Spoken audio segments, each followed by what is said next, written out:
Ayan, meron na tayo na in-accept. Estimated total $13.36. 650, delivery tip 686. Kaya total of $13.36. So hindi ko pa alam kung yan yung amount. Siguro yan yung amount na mapapunta sa akin. 18 items daw yung i-deliver ko. Groceries. So andito tayo na sa pick up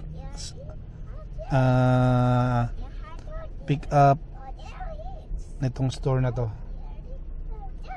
So 655 pa. Ano pa lang 642. 655 yung yung pick up. Tapos kailangan i-deliver ko ng 7:05. 10 minutes.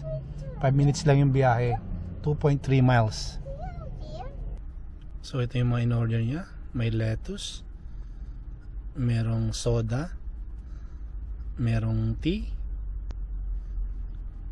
sugar, chichirya, bread, turkey, ayan, sauce, Dr. Pepper, soda.